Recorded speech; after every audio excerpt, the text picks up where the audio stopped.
கப்பலில் மூழ்கும் கட்சி அப்படின்னு சொல்லியிருக்காரு. யாருங்கண்ணா? அண்ணா, இன்னைக்கு செல்வ பெருந்தகை அண்ணனை பொறுத்தவரை ஒரு காங்கிரஸ் பேரியக்கத்தினுடைய தலைவர் எப்படின்னா, அவர் இன்னைக்கு திராவிட முன்னேற்ற கழகத்தினுடைய தலைவர் ஐயா மு.க. ஸ்டாலின் அவர்களுக்கு அவர் நடந்து வரும்போது கூட அடியாள் மாதிரி 2 பேர் இருப்பாங்க. ஏன்னா அவர் சில கருத்துக்களை சொல்ல முடியாது, கூட வர்ற அடியாள் 2 கருத்தை சொல்லணும். இன்னைக்கு லைவ் கமெண்ட்ரி கொடுக்குற வேலையை தான் தமிழகத்தினுடைய காங்கிரஸ் தலைவர் செல்வ பெருந்தகை செய்கிறார். செங்கோட்டையன் அவர் சொல்லிட்டாரா, ஓகே மூழ்கிற கப்பல்.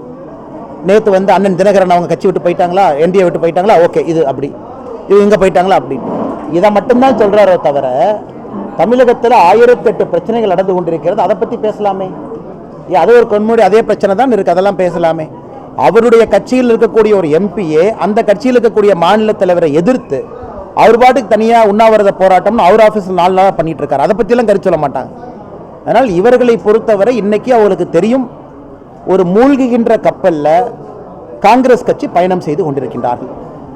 அதில் அண்ணன் செல்வ பெருந்தகை அவரும் இந்த கப்பலில் மூழ்கத்தான் போறார். ஸோ மூழ்கிற கப்பல்ல இருந்து இன்னொரு கப்பலை பார்த்து கல்லெடுத்து அடிச்சிட்டு இருக்கிறாங்க, உங்க கப்பல் மூழ்குமா எங்க கப்பல் மூழ்குமான். அதனால செல்வ பெருந்தகை அவர்கள் இந்த வேலையெல்லாம் விட்டுட்டு தமிழகத்தில் காங்கிரஸ் கட்சியை வளர்ப்பதற்கான வேலையெல்லாம் அவர் ஈடுபட வேண்டும் என்பது என்னுடைய அன்பான அறிவுறுத்தல்.